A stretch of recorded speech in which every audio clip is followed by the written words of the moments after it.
I think that should give us courage. Exposure to other people's perspectives. It's moving us in a good direction.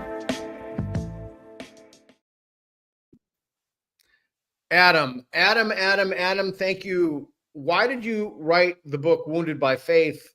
Why are you doing these things? Why do you have the YouTube channel? What problem are you trying to solve? In one word, raising awareness, mostly, because we cannot solve. Sorry, go ahead. That was two, but go ahead. I don't think we can solve any problem without raising awareness about the problem first. We need to realize that we have a problem. And for many, many, many years, for centuries or over that, we haven't been acknowledged, especially in the Middle East, that we have a problem with religious beliefs. And in today's time, it's causing a lot of atrocities that people need to be aware of. And that's what started. What's the problem?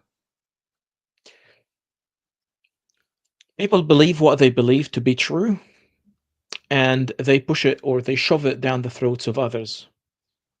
That's the core of the problem. So I'm going to ask you a question that I've probably been asked without any exaggeration 50,000 times. What if you're wrong? What if these people going around throwing off gays off buildings, sawing people's heads off with rusty butter knives, murdering aid workers? What if they're right and you're wrong? I would like to be proven wrong. I would like to know that I am wrong. I would like to be challenged. But there is no challenge or knowing right or wrong without having a dialogue. It wouldn't a way to know if you've been wrong to see if the Islamization of Europe is complete? I mean, wouldn't that be a way to know that your belief system was overridden by a superior belief system? Because that's what's happening now. So isn't that a way to say that you're wrong and they're right? So when the Nazis, the German Nazis spread all over Germany, that meant the Nazi ideology was right and kindness and empathy was wrong? Well, they lost. Spreading of something? Yeah, they lost in the end. So we could say their ideology is wrong because they lost. But Islam is clearly on the upswing right now. And I mean, I'm just throwing that idea out there. I mean, obviously I don't believe it, but because I'm constantly asked, what if I'm wrong about my lack of religious belief? So it would seem that a reasonable question is, well, what if you were raised as a Coptic Christian in Egypt? What if you're wrong about radical Islam or Islamism? So let's unpack that question a little bit. Going back to the first claim, seeing the Islamization of Europe, and that would prove the point. Yeah, we don't really need to wait to see the Islamization of Europe. I mean, look at the Middle East. For centuries, Islam has been the dominant religion in most Arab countries. Do we want Europe to be a model of the Arab? And I'm not talking about a corrupt government recently. I'm talking about, look at the Middle East for the last few centuries, over different governments, over different demographics, different many things, and see how religion played a role. Is that what we want to see in Europe? Well, so I think that's a reasonable question. I mean, I'll tell you very bluntly, a lot of people think it is exactly what they want to see, or they would have different social policies. They would have different immigration policies. So it really must be what people want to see. So I'm trying to an extent, steelman that, like make the best argument for why they believe that, and then offer another problem, another way to think about the problem.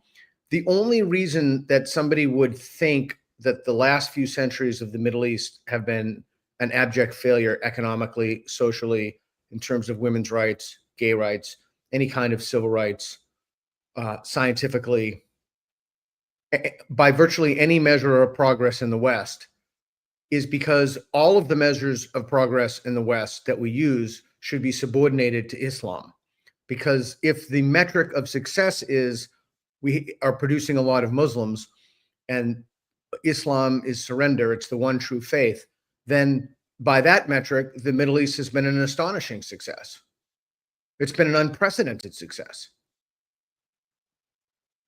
So why not invoke that metric? Why invoke, like, you know, I don't know, medical advancements or books published with ISBN numbers or advances in telecommunications or astronomy? Who cares about that stuff when we're talking about eternal life? In a way, I see your argument, but I don't try to look at it from the lens of success. I'm trying to look at it from the lens of live and let live.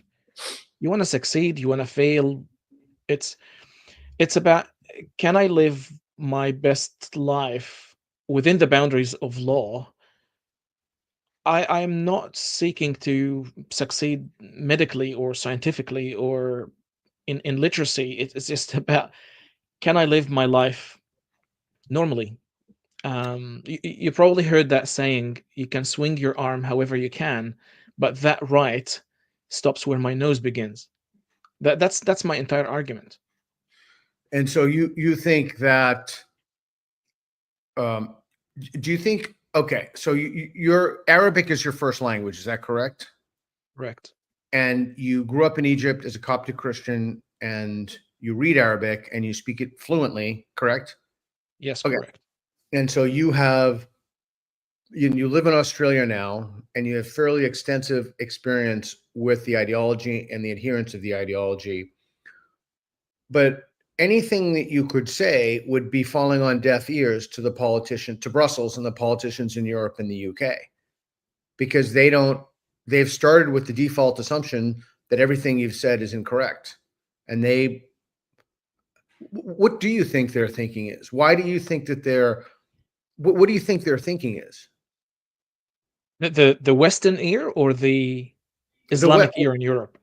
Why do you think? I have my own suspicion for why this is. Reed hates it, so I won't say it. I'm fairly confident I know the answer to this question, but why is there unbridled immigration in Europe, both legal and illegal immigration in Europe? Why has, for example, Matt Goodwin continues to put out tweets and Substacks based, documenting to the best available knowledge, because by definition they're undocumented, the number of undocumented immigrants who come into the country, you have literally no idea who these people are. So my question to you is, what is the thinking in Brussels? Like, why would they think that this is desirable? On one hand, they think kindness and empathy and accepting refugees and open arms to struggling humans is a good thing. And I agree with that, but that's only half of the equation. If you have a hostage situation, you would be naive to have more empathy to the person taking people hostage and ignoring the people taken hostages. And that's what's happening in Europe. On one hand, yes, I agree that we need to be empathetic and accepting refugees and giving uh, asylum seekers a chance, but not by widening our borders and opening the gates without filtration and allowing everybody in, not knowing what they believe, what they think, what they are bringing with them. That's when everything goes wrong in Europe. So I don't think the situation is being thought through properly. When you say everything goes wrong, what do you mean? You're letting a lot of people in without knowing their agendas and why they're here. Some people are I think you legit know the asylum agendas. seekers. I think you know exactly what the agendas are. That's why I think my hypothesis is correct and Reed is incorrect. But we clearly know their agendas. True, but not at the individual level. That's what I meant. Oh, Because okay. you do have legit asylum seekers, people who left the Middle East running away from war zones and all sorts of atrocities, and they just want a peaceful place. But then you have a whole chunk of people coming in with their own agendas and ideologies, trying to spread it across Europe. And in opening the floodgates, like what's happening in Europe, there is no filtration process. There is no chance to let in the good people and not allow the dangerous ones. Are you concerned? So I was just in New Zealand, and I had some frank discussions with people there about Islamization. And I want to segue this in a minute to, how do we draw the line between criticizing an ideology and bigotry against a group of people, because we don't want to be wholesale bigots against people. And my concern is that we see that happening on the right. Let's just go to that now. Like, how do we draw that line between a criticism of an ideology and bigotry against the people? Because we do see that on the right, is that we see increasingly people are becoming bigots against Muslims. Right. So I think the first and the most important thing is we need to stop censorship on free speech. Legit criticism, when I criticize a book or an ideology, is not an attack on people. There is unfortunately something that is happening most recently, and I suspect that you may have suffered from that working in academia for a long time. That censorship on, oh no, this is a protected group, you cannot say that. That is a big part of the problem. We need to sorry, go ahead. No, I'm agreeing with you. And every time when I was being investigated, I would ask, like, well, what constitutes a protected group? Like, how does somebody? Is there a way that an independent, objective observer can figure out which groups are protected classes? I never really received an answer to that. Of course, I never received an answer to any of my questions. But so I guess so. Okay, so Islam is the ideology, Muslims are the people. Yes. And I've claimed for years that you can criticize an immutable characteristic of a person is off the table, right? So somebody has poor vision, somebody is short, somebody is, I don't know, brown skin or white skin. So, but Islam or Christianity or basically any religion, that's not an immutable property of a person. Is that what your boils down to, or am I imposing my idea on you? You're right, but I want to take it to more of a nuanced level. Okay. So you've got two people who believe that Muhammad is a prophet from God, the Quran is a book from God, and everything in it is true. Okay, they both believe that equally. One person believes that it is okay to hit your wife according to the book. The Okay. other person also is a Muslim, doesn't believe that it is okay to hit your wife. Okay. Okay. Now I need to differentiate between these two people. I cannot say, well, it's one size fits all Muslims are X or Y. That is bigotry. However, I need to be able, as Adam, I need to be able to have a platform where I criticize the concept of hitting your wife. Whether you believe the book is godly or not, this is a prophet or not, it's when it comes to actual reality, I need to separate a Muslim from a Muslim. I need to make that differentiation. Does that make sense? It does, and it lends itself to a host of other questions. So let's say that I say, yes, okay, I agree with you, and some of the laws that we're seeing now in Western Europe in general, in the UK in particular, are just terrifying to me, because they don't have a First Amendment like we do. Australia, you don't have a First Amendment. I think we're unique in that sense. We have a First Amendment. But what if I say to you, okay, Adam, I will buy this distinction, and it's a good addition to nuance. However, people don't have the right to burn the Quran. What would your response to that? Huh? I completely disagree. Any book, holy or not, sacred or not, can be burned. Why not? Why is this book having any different status? Because it's direct. It is the word of God, and you'd be burning the word of God. The word of God in some people's eye, the word of nothingness in some other people's eyes. But those people who say it's nothing are wrong, and they're kafir. They're going to burn in hell, and we should punish them appropriately. Off with the Right. head. So now you're talking as the devil's advocate, I assume. Correct. Correct. That'd be funny if I had such a radical belief change in such a short period of time. I'd have to chop my own head off. What happened to Peter? Yes, I mean, but that's the claim. The claim is it's not like any other book. And I think the elites have been a phrase that I've warmed up to recently. I think the claim is among the elites is that we don't want to unnecessarily inflame a minority of people who want to come here and live in peace and harmony. I mean, it's a religion of peace, and they're coming here, and this is like, a throat kick to them. So we have to make laws against burning the Quran or any book for that matter, the Bible, the Bhagavad Gita, the Torah, what have you. And that's exactly the counter argument. So I would ask the same person who said that, no, but the Quran is the book of God, and everyone else is Pretend I'm the person. You ask me and I'll give you my response. right.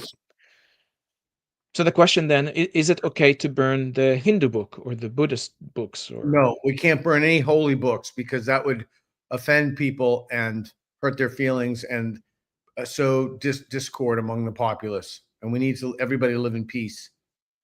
right. Can we, at least if we cannot burn the books, can we have a public debate or talk publicly about that these books are not really from God? No, we can't do that because that would sow disharmony. People would feel offended. They wouldn't feel like they belong in the community. And that's just not what we're about. We're not about that kind of callous cruelty. But then we have a problem here that we have about 10 different books with 10 different groups.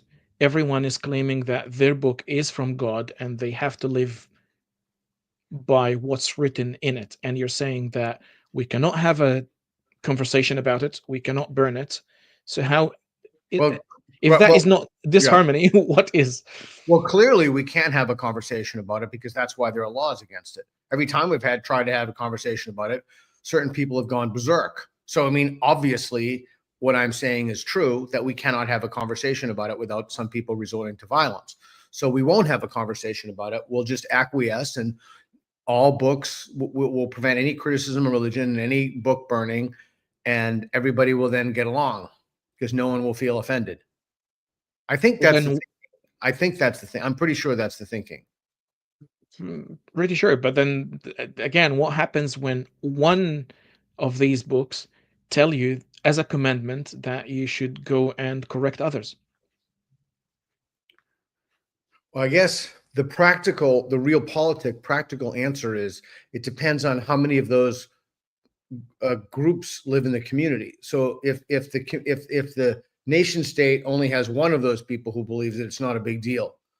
But when you start approaching 4 or 5%, certainly when you approach anything resembling double digits, then your problems truly begin. I mean, if you think you had problems before, wait until you approach double digits. And that's the problem with both Christianity and Islam. So just not to demonize one religion, but both of them are preaching religions. From within the book, you are supposed to go and converse and convert people and spread the word of God. Yeah, and I actually have no problem with people trying to convert other people as long as there's no physical or social consequence for them not converting. In the same way that I have no problem with an atheist going around, I think everybody should have the freedom. Now, this is me talking. I think everybody should have the freedom to engage ideas, debate, converse, what have you. The problem is that when that line is crossed. But clearly what we're seeing happen in Europe now is that is not happening, to say the least. We have a situation in which the feelings of groups of religious believers, and again, let's just be completely blunt about this. It's one group. It was never about Polish plumbers, ever. And we're not speaking honestly about the nature of the problem. And again, I just want to say, I've said this a million freaking times, but I'm going to say it again. This is not all Muslims. It's not even a majority of Muslims, but it is a non-trivial minority of Muslims. And we have to be, and they're almost exclusively men, young men who are unemployed or underemployed. And we're not being honest about the nature of the problem. And I don't I don't understand. If you think that I've done a poor job characterizing their position, let me know. But I do think that's the reason and the rationale behind it. We don't want to offend these people because then only God knows what kind of chaos they'd sow. You're absolutely right. People ignore the idea that even when we say that 99.5 of the Muslim population is peaceful, beautiful Muslims, all right? You cannot ignore 0.5% of 1.5 billion people. That's a ginormous number still that you cannot ignore. At what point you ignore a benign tumor that can turn cancerous in at any point? You cannot ignore that number. Yeah, yeah. I mean, it's interesting. We've had so many people on the show, and I keep trying to get on. I mean, I don't want to talk about this too much because I always talk about it. I think everybody's getting sick of me talking about it. I'm certainly getting sick of me talking about it, but I'd love to have somebody come on the show who actually, so I don't have to steel man anyone, who actually believes this stuff and have that conversation with them. I just can't seem to find anybody who would come on and verbally talk about it. Okay, so anyway, so back to you. So you've written this book. You live in Australia. Oh, have you experienced any, prejudice in Australia? Yes and no. So uh, hang on. Before doing the work or after doing the work? Well, actually, both. I wasn't thinking about it like that, but both before and Right. after. So no, once I came to Australia like 17 years ago, and before going publicly about these topics, I never experienced any problems, any discrimination. No, I'm one of the lucky people, I guess. I heard stories of other immigrants and Arabs and other nationalities experiencing some sort of discrimination, but I haven't experienced any of these. I could argue, and I don't know if that's my bias or not, that from day one I came to embrace the Australian way of life. I tried to work on my accent. I tried to speak the language. I That's great. So because I was perceived in that light, I never experienced discrimination. But there are other people who come as immigrants and they want to bring their culture and tradition, which I'm not saying it's wrong, that's fine.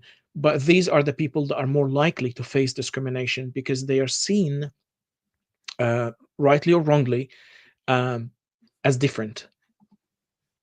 Okay, so do you when I again, so I don't know.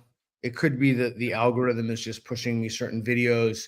It could be that the type of people who believe this are more likely to make videos and post online to X or YouTube or what have you. But I have seen a fair number of videos right now in which Muslims in Australia claim that they're being discriminated against on the basis of their religion. I mean, I'm not Australian. I have no basis to know if that's. I don't know anything about it. What is that common? Is that what's your take on that? I wouldn't use the word common. Is it happening? Does it happen? Yes. The short answer is. Um, but there is a lot more than just on the basis of the religion. There's a lot more to it than just because you wear a headscarf or just because you have a beard. There's a lot more to the narrative. When you see a person that is having a certain look that indicates their faith, it comes with a lot of untold story about, oh, so you probably believe that death to the Jews, right? Hmm. There is Oh, there is this yeah, assumption yeah. behind your look. Yeah, so you're probably familiar with the Australian nurses who talked to the Israeli guy and that posted it, and then they were like, "Yeah, if Jews come here, we're going to kill them." It was in Yes, Australia, and then in I've front of the seen that. Sydney Opera House, where Reed and I were a few years ago, they're screaming, "Gas the Jews!" And Yeah, and what was amazing to me, God, it was so interesting to me, and I love your take on this because I'm fascinated by this. Why do people lie about that? Like, why would someone say, well, they weren't really screaming gas the Jews? Well, what are you talking about? We have multiple independent recordings with thousands of people screaming gas the Jews. Like, what are you talking? Like, why? It's a kind of gaslighting. And then the police said, well, they're not really talking about it. That was their official statement. Like, why would they do that? Like, why would they? Like, I don't understand how you're supposed to not even solve the problem, but know what the problem is if you're lying about what people are doing. Like, I just don't get that. Why? Why would the police do that? Why? Because you have two protected groups, and I'll have to do this. Two Okay. protected groups that are clashing here. And religions aside, when you see a fight in front of the pub and two blokes are fighting against each other, you try to step in and separate the two guys from each other, and no, he's not saying that. Just calm down, that sort of thing. That's what's happening between Muslims and Jews in Western countries. But No, they're not saying gas to the Jews as in killed them. They're referring to some other text that give them natural gas for free. What are they talking about? I mean, of course it's gas the Jews. What are they like? But even that example of like two people are fighting in front of the nightclub, like if we have one person, if we have like 10 cameras on these people and one guy is shouting, fuck you, Jew, and they're just beating this guy, and then the police come, and in spite of all of the documentary, the video evidence, the testimonials, the police are like, no. I don't understand. I mean, I don't mean to I'll play the devil's advocate here to make a point. Yeah, please. Yes, I know that he said gas to the Jews. Did he have a gas can in his hand? Did he have a knife? Did he have a weapon? No, that was just a mere expression of anger. That's all, but he doesn't really mean it. Okay. That's the devil's advocate. Yeah, no, sure. I mean, is just so deranged. Okay.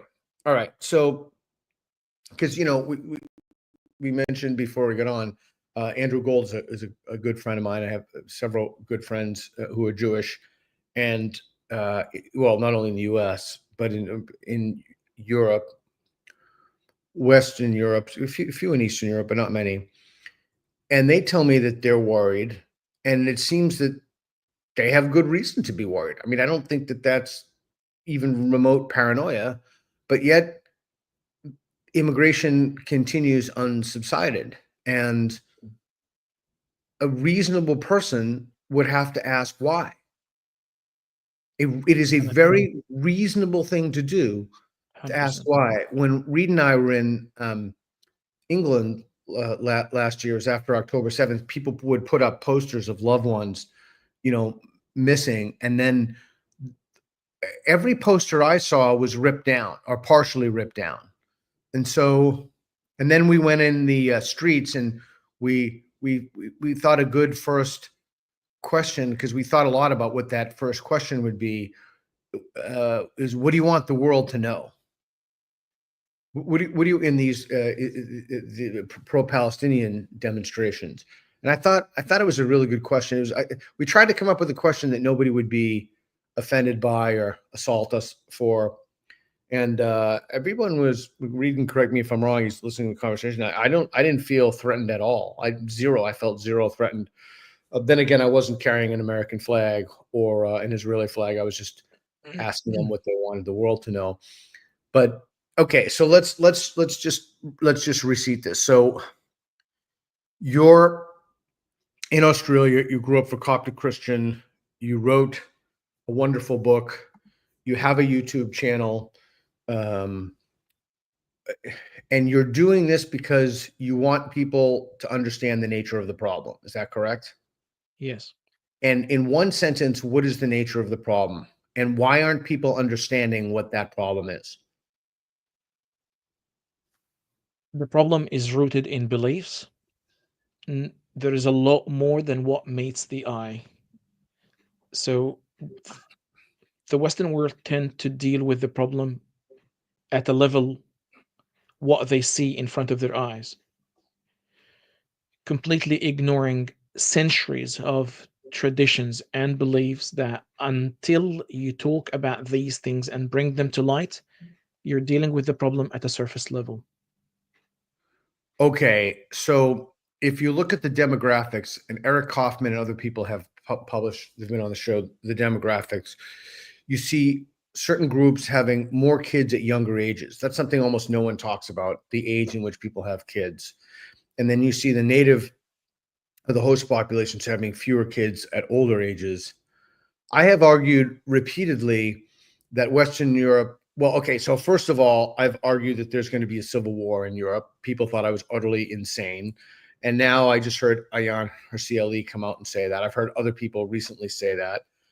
Do you see that kind of a situation emerging?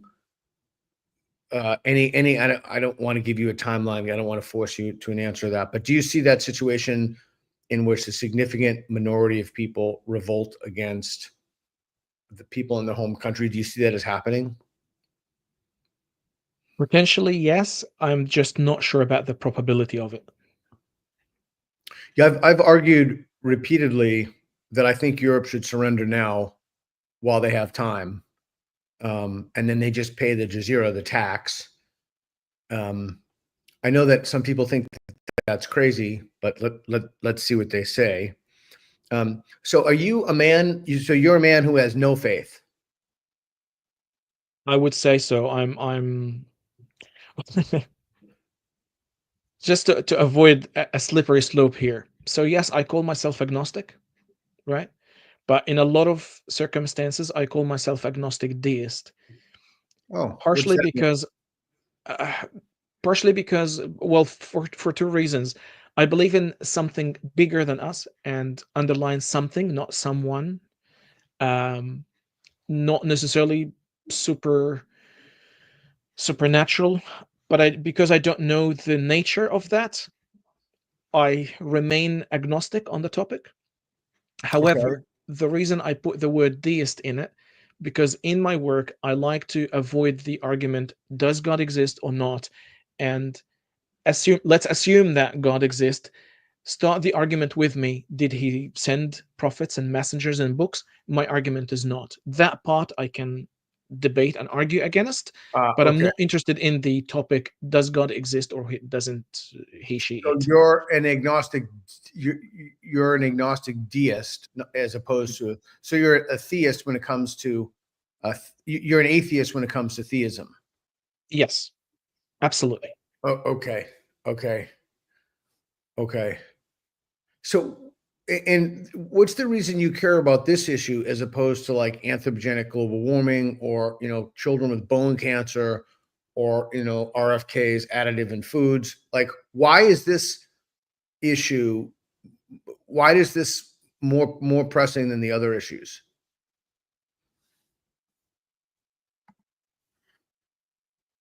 I guess when we look for our causes, we usually talk about things that we suffered from personally. And while all sorts of issues are worth looking at and studying and fight for or against, I grew up as a Coptic Christian in a Muslim country, and um, I suffered twice. Once when I was a Christian in a Muslim country, so I suffered as a minority um, back in my home country. And then once I left my faith and I became agnostic, that was the second suffering. So I, Wounded by Faith, my book, is talking about both pictures: being wounded when I had faith and being wounded when I abandoned my faith. And both times I was um, wounded in different ways, if that makes sense. How was it growing up as a Coptic Christian in a Muslim country? Very challenging. Um, of course, I lay it down in great details in the book, but from the moment you start forming your identity according to that faith, you're you're born to live as an outsider. So I never felt at home in my home country. Um, every time you go down the road, you're looked at in different light just because I have the uh, cross tattoo on my wrist, or because I dare to have a sip of water during Ramadan, or anything out of the norm. Even though in the Western eye, it's like normal, like you're drinking water. No, it's not. Like you really never feel at home to a great degree. So, okay, so you're walking down the street, but how are they going to know you're a Christian because you don't have a beard? No, because I have the cross on my wrist. So there is one specific instance I talk about in my book, that I went to the supermarket to buy a bag of rice, and as the guy saw the cross in my hand, he snatched the bag of rice and said, "Well, go back to your mom." I was a child. "Go back to your mom and tell her that we don't have rice in this store." Uh, so they know because of the tattoo in that case. Some other time, there's another story where people will have to ask you about your certain names can reveal your faith. So if your name is Muhammad, you're Muslim. If your name is Paul or Michael, you're Christian. So the name gives an indication of faith. Luckily for me, my name didn't, and people kept asking about, okay, so what's after Adam? Blah. What's after blah? They're trying to find the name that indicates your faith to know how to deal with you. So, Um, like in the book, and I don't mean to demean the experiences you had, but those are really not that bad. I mean, it's not like you're being beaten or tortured. You're just experiencing discrimination that's not. I mean, some people would listen to that and be like, "Well, it is what it is." It's not like they're hunting you down on the street, like in Syria, for example. mm. Syria would be a good example of the like the worst. They're just shooting Christians over there. But that's because it's of what is happening now in Syria. If you go back to the 1980s in Egypt, again, something I mention in the book, the suburb that I was living in, just the next suburb, there was mass killing and bombing and firearms between Christians and Muslims, and I was lucky not to experience that. Yes, I wasn't butchered or attacked or killed in any sense, but my best friend, I lost my best friend in a church bombing. Um, does it happen? It does. I was just lucky to be spared. Yeah, so someone just asked in the chat, you had your tattoo as a child? Yes, I had it when I was 12 or 11, something like that. Um, the tattoo is among Egyptians, among Coptic Egyptians, it's a very common thing, and it's a marking of faith. That a lot of kids will have it from as young as 5 years old. Wow, they tattoo kids at 5. That seems pretty well, that's so interesting. So, It has a story in history, Peter, if you want to know yeah, really quickly.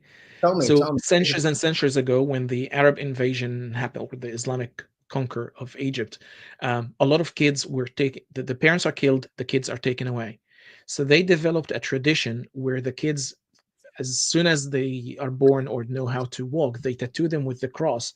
So if at any time the parents were lost in war or captured, the kids were taken from the parents, as they grow old, they know that they came from a Coptic lineage, not from, they're not Muslims. Um, and over the years, even though now the majority of the Islamic population is Muslim, and that is not happening anymore, we still kept the tradition of tattooing our kids with the cross. Yeah, it's interesting. It reminds me of two things. This idea that to be a Christian in some Baptist circles, you have to choose it. So you have to kind of be born again in it. And people have heard me say this before, but I've always was fascinated by that's why Jerry Falwell thinks Mother Teresa is going to go to hell or is in hell now because she didn't like choose it. But it also reminds me vaguely of Ukrainians who are tattooing their children because they're being stolen by Russians in no small numbers either, and then forced repatriation or forced to live in Russia. Yeah. So okay. So So what do you do now? Is this like your full-time gig? You just try to raise awareness of these issues? Pretty much, yes. I do have other gigs on the side, but the main thing is, yes, I do this full time. I work on my YouTube channels, both in Arabic and English. Okay, so let me ask you a dicey question. You don't have to answer this question if you don't want to. If the Australian government came to you and said, "Hey, Adam, listen, we love your channel. We've read your book. You seem like a good dude." They probably wouldn't say dude over there, but you seem like a good bloke. Ahoy on the island. What should be the ideal number of Muslim immigrants we take into Australia? What would you respond? What would your response be? I cannot put a number on that question. I think number is the wrong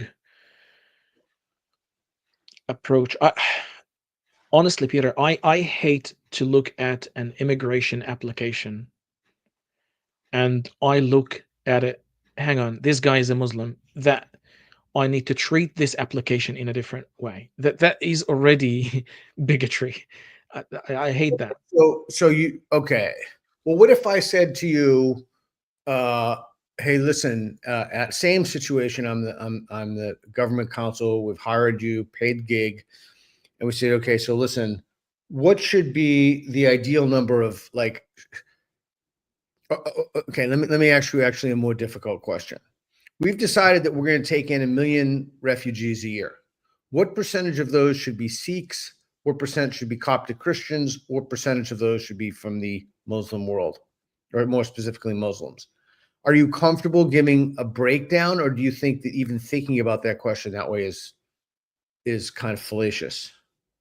I still think it's fallacious because we're looking at these applications, regardless of the human experience and the atrocities and the places they came from. We're looking at it, who's Muslim, who's Sikh, who's Christian. That shouldn't matter in the process.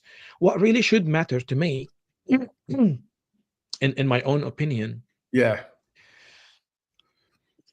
in an ideal world, I would love to see some sort of uh, psychoanalysis, psychological interview in a way where I don't care if you are Christian, Muslim, or Sikh, as long as you're totally okay with your book being burned. If the book, if if you accept that you believe what you believe, right, so dear to your heart, but someone else might completely disrespect those set of beliefs, then I don't care what you believe. You're more than welcome because you can keep your tradition, you Okay. can keep your beliefs. I don't care about that, but know that it can be mocked. All right. That's the defining point. All right. I'm going to push back, but before I push back on that, did you see that article in the Guardian titled "The Next Pope Must Be Muslim, or There Will Be Violence on the Streets of Europe"? I Read text. haven't seen that article. But it's a looks like it's a must read. Yeah. Oh, I think it's not the Guardian. It's one of those fake. I think it's one of Or those. yeah, the Yeah, yeah. satire. But it's terrific. Yeah, satire. Okay, so I'm going to push back on something that you said. Um, okay, let's say that I said to you, listen, we're going to take in 100,000 people, and we want to minimize the amount of trouble and dissent and basic shit stirring on the streets. But we can't do that on the basis of religion because there are laws against that. We're going to do that on the basis of sexuality. What percentage of people should we take in the country who are homosexuals? Again, I cannot put a number. Like See, if I I think you go can. ahead. Well, I think you can. I would say all of them. I think homosexuals are far less likely to be shit stirrers, is what I said, than heterosexual men. Now, if you think that's an outrageous claim, I think it's backed up by the data. I see where you're going with this. It's just I hate the fact that we're looking again. We're looking at a person's sexual orientation in order to determine what number we should take. Yeah, but what's Does wrong with that? I mean, I have no problem with that whatsoever. I mean, you know how many people are gay in the Muslim world and want to get out, escape? Probably almost all of them. pretty much, yes, you're right. So I have no problem. I have no problem with taking them, and I bet you they'd assimilate rather well. I mean, but my larger point is not about homosexuality. My larger point is that we have to be discerning in our criteria that we invoke if our value is functioning civil society. If we don't give a shit about a functioning civil society, then we might as well take a bunch of maniacs and, have people enter their mental asylums and just send them over here like Castro did in the 70s. I mean, so like, I don't understand why, unless there's like some ideological veneer or I don't understand why people can't just say, well, you know what? We know people from certain groups, Somalis, take away from the treasury. This is again Eric Kaufman's work. We know that here's another one. If you don't want to do it negatively, you do it positively. We know that people from Japan contribute to the treasuries. They have extraordinarily low rates of violent crime, et cetera, et cetera. So we are going to offer not only asylum, but we're going to try to actively recruit Japanese people. I just don't understand why that would be a problem, unless I'm missing something. Like, why would that be a problem if you want to have a functioning civil society? I think because the pitfall here is we're looking at a common characteristic as if it applies to 100% of the people in that group. So while it might be a common characteristic of the Japanese to do action X, I cannot say that 100% of all Japanese people will do action X. Okay. So I cannot. Go ahead. All right. No, I got your point. Okay, so let's say that we have a rigorous data analysis and we say, okay, we know that 10% of people from, I don't know, I'm going to make this up, Qatar or Oman or something, these people have a pathological genocidal hatred of Jews. And we know, and again, I'm just making this data up, that not even 1% of the people from Vietnam have a pathological genocidal hatred of Jews. And all of the things are equal. Their income, they don't have a prison record. We give them IQ tests, their social, like all of the things are equal. Why wouldn't we want to take in the people who are less likely, especially at the population level, to have a genocidal hatred against Jews? I mean, it just seems like the only sane immigration policy you could have. Look, as Gad said, if you had a population, if 100% of the population of Vietnam overnight turned into genocidal Jew-hating maniacs, why on earth would we want to let even one of them in? If you have these, now I'm with you, because if you have the data to prove and back up the claim that we have this 10% of the population have pathological hate to the Jews, then yes, but okay, let me make it easier. That is not the case. Go ahead. I'm going to make it easier. I'm going to make it easier because I just fabricated that data wholesale. I'm going to give you actual data. Like why we know in terms of Japanese that they have a kind of overall salubrious effect on the society, lower incarceration rates, higher contribute to the treasury. We know that Ethiopians, we know that Somalians, excuse me, not Ethiopians, we know they have higher incarceration rates and the rates of violent crimes are higher across Europe. The data is in for, taking away as opposed to contributing to the treasury. Why shouldn't you formulate an immigration policy based upon population data that you've accumulated for the last 50 years? Because the reason I am uncomfortable with this approach is that it should be treated at the individual level, not.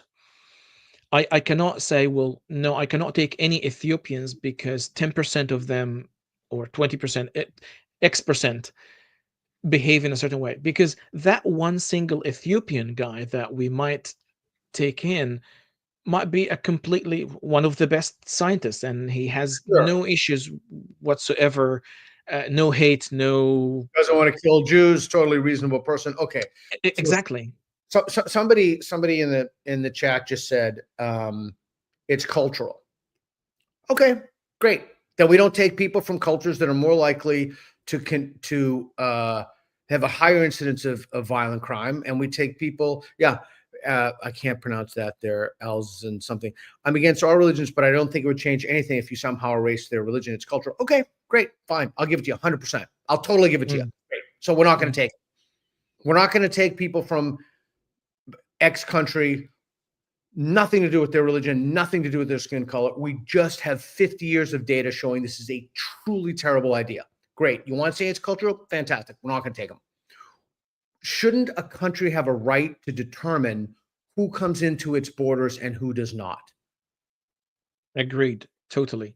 And also adding on to that, Peter. So, one, yes, I agree with what you said. And two, there's nothing morally wrong with keeping the numbers in order to make sure that our growth, our expansion, we don't lose our values and our culture in bringing in cultures. So you need, when even if you say that we're going to bring in different religions, we're going to bring in different cultures, you need to cap the number in order to ensure that this whatever you're bringing doesn't outgrow your own values and your own culture, and you lose your democracy in the process. You don't lose your liberal values in the process. So that need to be ensured in maintaining the policy. But from my work, I take a softer approach. Yes, I don't want to erase all religions. I don't want to erase cultures. I think there is something to be celebrated there, but they have to be subjected to scrutiny. We have to have uncensored, legit criticism of these ideologies. I mean, religion and culture aside, if I tell you that um, the Middle Eastern cuisine or the Asian cuisine, if we can have data, and I'm doing your style here, making up data, 10% I'm good at data heart disease. fabrication. They brought me up on charges for that. I'm good at that. Plagiarism, data fabrication, those are all in my wheelhouse. Okay. If 10% of the people eating Middle Eastern food or eating Asian food have proven to show cancer or heart disease, there is direct link between this cuisine and heart disease, for instance. Doesn't that merit us to really look thoroughly and investigate and criticize the cuisine and really dissect it? I think it would be insane to say no. If there is direct correlation and clear data, then we need to dig deeper. And the same thing applies to culture and religion. If I have a specific religious ideology, 10% of it is known to cause X issue. Okay. Go ahead. Okay. I see exactly where you're going with this. So let me ask you a question. So years ago, when the laws about Quran burning were being discussed, the Iranians were all for this, and they said, well, you can't say the N-word. So you have a double standard. Why is that you can't say the N-word, but you can burn the Quran? You can't say the N-word. It's deeply offensive to Black people and non-Black people, some non-Black people, I should say. And then, in all fairness, some Black people. But so why can't you apply the same standard? So you already don't have free speech in the West. So we're just asking you to extend the umbrella to issues about which we care deeply. That's not the same. You Well, cannot compare. I agree. It's not saying but how is it disanalogous for you? You cannot compare a person's skin, calling a person a name because of their skin color, versus burning a book. That's not something related to your. I know you believe about that book. You believe something about that book, but the book is not part of who you are. The book itself is not part of who you are. Your beliefs are. So they would say, so again, I can't find anybody to come on and talk to me, so I'm gonna have to steelman the best I can. So they would say, but it is part of my identity. I think they're right. I actually think they're right that it is, but I don't think it should be. That's the problem. The problem is that they've absorbed all these I don't know, factors, the suite of unrelated I don't know, issues of unrelated conclusions. They've made it part of their identity, and consequently they can't think clearly or rationally about these issues because they think that an attack on an idea is an attack on something intrinsic or immutable about them. Let's see, again, the devil is in the detail always. I don't think the book is part of their identity. It's what they believe about the book is part of their identity. And there is actually a very good argument I raise with Muslims all the time when they say this. So it's bad to burn the Quran, right? And they say, well, yes, it's offensive. I'm like, okay, hang on. One of the best caliphs in the Islamic history, Uthman ibn Affan, one of the top 5 people in Islamic history after the Prophet, actually burned the Quran across the nation. His point was to unify the Quran. So he is the one who gathered. Think about Uthman as if you think about King James. He's the one that produced the one true document at the end of the day. In that process, he burned hundreds, if not thousands, of Qurans. Was that a bad thing? And a Muslim will say, well, no, it's not. I'm definitely not going to comment on that. I'm definitely not going to say my opinion on that. I will just leave it for people to make an inference about that. But you will put them in a state of cognitive dissonance because it's not about burning the book. It's about the intention. It's about what you believe about this book. And if a person is burning the book as a statement, I hate your beliefs, that's what offends you. If a person, a caliph, burns the same book, but it's to promote your belief, so it's not the action. Do you see where I'm going with this? Yeah, I do. Okay, so my dear friend Tom Nash asked a great question, and I'd read Paul Tom's question up there. Tom and I just did an event in New York. He does Last Meal. Would Adam agree if percentages of immigration intake was calibrated along the lines of which Peter is suggesting? That is, fewer Somalis, more Japanese. What about that as just a heuristic? You basically look at, data from prisons. You look at data from, the NHS, like who contributes to the charity. You just basically look at data. You can agree or disagree on what data should be included in the data set, but basically you just make some reasonable inferences. And then you think, Somalis at the top for bad stuff, Japanese at the top for good stuff. So we can calibrate our immigration policy. We're going to take in some Somalis, but we're going to take in a ton of Japanese. Is that a reasonable way for a country to calibrate its immigration policy? It is reasonable, but it's also blind-sighted because you're ignoring one factor here, that if we establish a policy saying, yes, let's take more Japanese, less Somalians, but then something happens and we have massive bushfires in Somalia and 80% of the country is being burned. Now we're ignoring the level of atrocities that is happening. All of a sudden, actually, we need to change the policies because who is suffering most should also be a factor.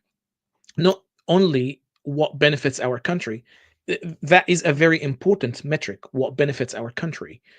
And according to the data, yes, more Japanese is better or less damaging to our country and values than Somalians, for instance. But should anything happen, should we, if Japanese in this moment have a better living rate and Somalians are dying right, left, and center, shouldn't that change the policy? Okay, so I guess that question is impossible to answer unless a prior question is answered, and that is, what should the immigration rate of a country be? And so you don't have to do the United States. You're in Australia. Let's do that. Like, how many people? I was asking people in New Zealand this, and in Australia as well when Reed and I were there. Like, well, how many people should you take in? And so let's say that and I'm an American. I'm not going to tell you how many people you should take in, but let's say you find out some number X, right? And just my math skills are really not good. Let's just say that number's 100, just to make the math easy. Okay, and I'm not actually advocating you taking 100 people. I'm just saying 100. So then you can figure, okay, so we're only going to take in 100 people. We're going to take in 100 people. Now we need to figure out what percentage of those people should be from where. And just as one point of contact, I thought that after in the Russian invasion of Ukraine, we should have just given like 200,000 H-1B visas and brain drain the whole place, brain drain all of Russia. I kept tweeting that. Nobody listened to me. Of course, Biden didn't do anything. I would have brain drained the whole place. I would have taken everybody, scientists, everybody. I just would have just like, that would have been it. But my larger point is like, I just think it's kind of, I don't know if it's suicidal empathy, as Gad says. I don't know what it is, but it's kind of insane to not look at a history of data and then use that to make inferences about, like who should come from where in terms of percentages. I mean, that just seems like what sane people do. I mean, I don't know. You would do that with like almost anything else. I mean, I don't know. Maybe I could be wrong. I'm not a specialist in this, but that's how I would think about the problem. I see where you're going with this, and I to some degree agree, but see that the issue is not binary. It's not black or white. I cannot say that we have to look at the general data or the collective data versus we have to look at every individual.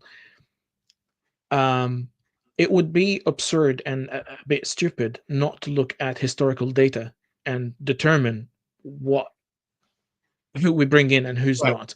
Right. But at the same time, it would be almost equally absurd and ridiculous to ignore that there are individuals that defy the data. Oh, 100%. Yeah, that's why I said let's bring in a bunch of gay people. Like, that's a great idea. Think about me as an example. If Australia would say, well, sorry, we're not taking any Egyptians because the data that we have, they're 80% Muslim and X amount percent they're troublemakers and they do this and that, I would have no chance to enter Australia, right? Yeah. But look at the work that I'm doing here. I'm actually going almost against everything an Egyptian would do. I don't mean to put myself on a pedestal. There are a lot of great Egyptians doing great work. What I'm saying is that I don't fit the data model. Yeah. If that makes any sense. I agree with you. I mean, the other thing is, one of my best friends is Faisal Al-Mutar, who runs Ideas Beyond Borders. I love that guy, man. I love him like a brother. He's truly the most American person I've ever met. And if you just looked at it by country, he's from Iraq, you'd say, well, almost no Iraqis. But obviously you have to look at individuals. You don't take a homicidal maniac just because he's from Japan, right? Like you have to have some kind of whittling tool by which you can approach it, if nothing else than just for efficacy. So someone said, yeah, go ahead. Sorry, that's what I was saying, Peter. I wish to say psychoanalysis or psychological examination as part of the immigration process and really see, is this person, one, do they go by our liberal values or not? And are they stable or not? Yeah. Okay. All right. So someone, Matthew Johnson said, U.S. didn't brain drain Ukraine. Yeah, I'm not talking about brain draining Ukraine. I would definitely not have brain drained Ukraine. And if I wasn't clear about that, I apologize. I was talking about brain draining Russia. I would have brain drained the whole place. I would have given like 200, 300,000 visas, taken all their top scientists that day. The Russians probably would have countered that and not allowed anybody on a plane, but I don't know. We're just not nimble enough. Okay, cool. So, hey, we're at our hour, but is there anything I should have asked you that I didn't ask you? No, I think it's been great. I love the conversation. I think you asked all the things that needed to be talked about. Cool. So, Wounded by Faith is your book, a true story, or Coptic Christian who grew up in Egypt. And what's your YouTube channel? It's Adam Elmasri, as the name appears on the book. I have Adam Elmasri in Arabic and Adam Elmasri English channel. So yeah. And there it is. There's your YouTube channel. Yep. Cool.